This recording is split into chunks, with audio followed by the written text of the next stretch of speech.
Hello everyone and welcome to the Financial Freeway podcast. My name is David J. Atwood. I'm the man rocking the Ray-Bans, and it is a stormy day today. Holy moly. We're expecting 47 millimeters of rain this afternoon, and it is gloomy out there. So gloomy. And the thing about bad traffic, of course, is that everyone who would normally bike on fair weathers or motorcycle, whatever, they're now in cars. And being on an island, there's not a lot of ways to get around the traffic. So I'm stuck in it for the duration. This is crazy traffic right now. So today I wanted to talk about, as we were talking about Christmas the other day, I thought, what would be cool is if I could talk to everybody about not just Christmas, but cooking for Christmas dinner, Thanksgiving dinner. And I thought, you know what, I'm just going to give a quick budget-friendly version of having a turkey dinner. What that would entail. Oh, you know what, I am definitely making it right here. Wow, it is crazy busy traffic.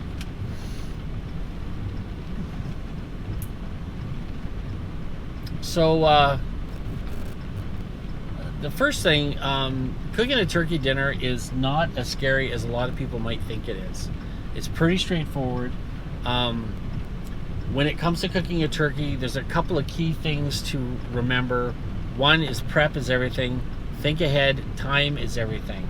How much time you're going to be setting aside. If you try and rush a turkey dinner, it's not going to work out. But I'm here to tell you that you can cook, you can host a turkey dinner for a really inexpensive price. I know groceries are getting a little bit more expensive these days, and there's no fix for that right now. There's no workaround. As I said before, cooking your own food is definitely one way to go. However, with the cost of inflation, with the cost of groceries these days, it doesn't make it... it just makes it hard. It is what it is. But cooking your own turkey is not as scary as a lot of people might think it is. I know when I first started hosting Thanksgiving and Christmas at my house, I was a little intimidated by the prospect of roasting a turkey. But it's actually pretty straightforward, and I'm here to tell you how to make it really easy for you. What I will do is I will put a breakdown in the description of this video of the recipe, the ingredients you need, and I'll probably even put links to other videos where they will teach you how to cook a turkey simple too. So the key is to get the turkey. If you're buying a frozen turkey, you want to get it into the fridge about 3 days before it's time to put it in the oven. You don't want to, you can thaw it on the counter, or if you're in a real jam, you can thaw it in the sink with some water. I don't suggest it. I think the real great thing to do is if you can put it in the fridge, make some room in the fridge, put the turkey in there, and let it thaw about 3 days to get ready. Now, on the day of the big event, you want to time it a certain way. You want to time it so you're doing about 15 minutes per pound. So about half an hour, maybe a little bit more. So I've heard some say 20 minutes a kilo, but 50 minutes a pound is kind of where I do it. So I look at it. I'm in Canada, so everything's on the metric system. So I measure out the turkey, I multiply it by 2.2. There I get my poundage. And that's from there I can kind of work out what the time in the oven's going to be. But about 15 minutes a pound and you're safe. You're going to want to put the oven at 350. Now this recipe is super simple, and that's one thing I really want to stress. I, for the longest time, thought it would be very complicated to cook a turkey, but this is really simple. You're going to take a big carrot, a stalk of celery, and a whole onion, and you're going to take them and you're going to cut them up on a cutting board with the turkey kind of resting on the counter waiting to be prepared. You're going to chop these into big chunks, and there's a reason for it. You want to chop them into big chunks because they're going to actually lift the turkey up off of the bottom of the roasting pan, and it's going to allow air to circulate throughout it. So chop them up, throw them in the pan. Okay, forget about it. That's all you have to do. Then you're going to take the turkey and you're going to rub butter all over it. I love this part. Put it all over the turkey. That's going to give you the nice crisp skin and give it that real good, what I like to call the Hollywood look. When you put it on the table, it's like this isn't a cooking show. This is a Hollywood turkey. Nice golden skin on it. Now, you're also going to want to season the turkey with salt, pepper, seasoning, salt. I like to throw a little bit of cayenne in there. And in the past, I used to layer bacon on it to give it more flavor. Honestly, I found out it's kind of a waste of time. It's not necessary, and it doesn't add as much flavor to the flesh as you think it would. So just leave it plain. Butter, lots of butter. If you think you got too much butter, you're wrong. Now with the bird, this is one thing that's really important.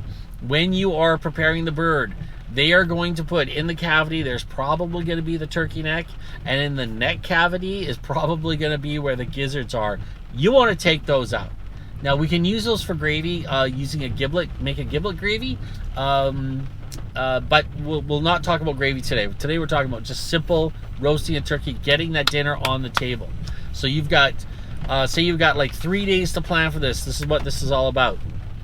You're going to throw the turkey onto, after you put butter all over it, you're going to throw the turkey onto the roasting pan on the vegetables, and then you're going to truss the legs. And trussing the legs is a fancy way of saying tie them together. If you've got butcher's twine, perfect. If you don't, a good standby, a good replacement for turkey, for baker's twine. Sorry, baker's twine, did I say that? Butcher's twine is dental floss. Dental floss works really well too. So tie those legs together. What that does is it helps cook the bird more evenly, and it presents better too. It looks better when you pull it out of the oven. So once that's all done, your oven's preheated to 350 Fahrenheit. You're gonna dump that turkey in there, 15 minutes a pound, and you're gonna forget about it. You don't have to baste it. You don't have to put a tent of foil over it. You don't have to cook it upside down. All that stuff, you don't have to worry about it. If you want to, you can do those extra things, and it does make it a little better if you baste it. It does make it a little more succulent, but not necessary. Don't worry too much about it. Next, what you're going to do is you're going to put it in the oven, forget about it. Now we're going to talk about the salad.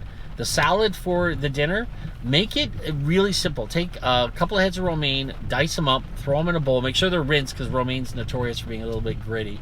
Rinse them good, dice them up in large chunks, not too small.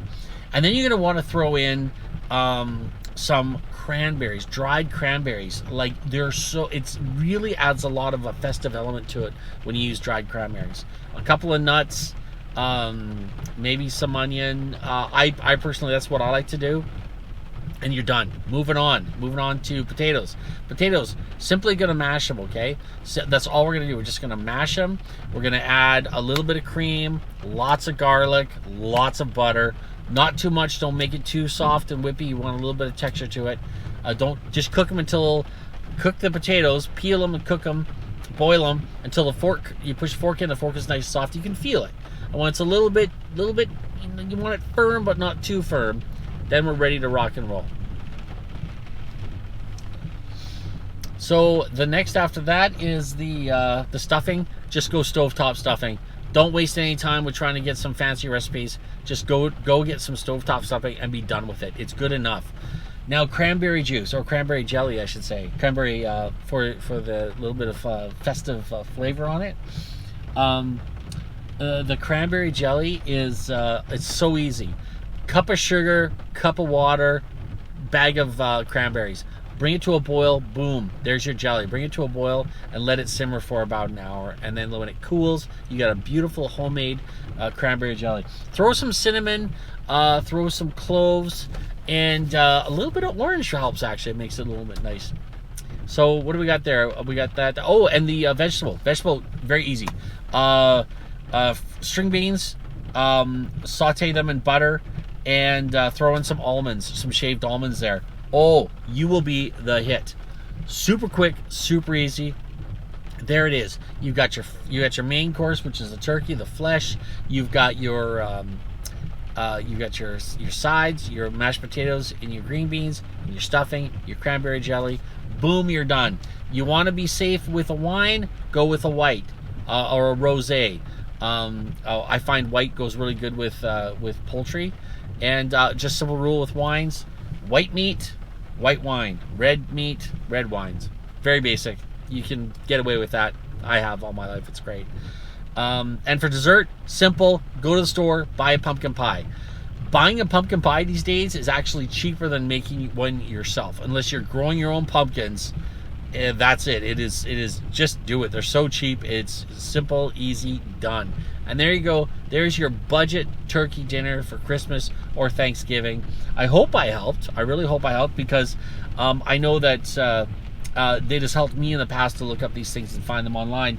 But now that I've kind of piqued your interest, what I'm going to do is I'm going to put links to some videos I've used in the past for cooking turkey and such. And hopefully it makes your life a little bit easier. It takes one less thing you have to worry about. If you're the one who's hosting Thanksgiving dinner for the family, there you go. Another thing real quick, make it potluck. Spread the work around so you know it's not all shoulders. Give it to your sisters and your brothers and your cousins, and maybe even mom and dad if they're coming over. Get them to pick up some buns and some napkins. Spread it around, and you can have an amazing dinner with very little work involved, because you don't want to be too stressed out at Christmas. You want to be enjoying yourself. So yeah, definitely way to go. I love it. Thank you so much for watching. Subscribe if you like what you're listening to. Hit the thumbs up if you like it. Make sure you do that. I always like that. And of course, share the word. That's the important thing. Share this word, because I want the people to know just how amazing life can be. Abundance is a choice. It is yours for the asking. Thanks so much.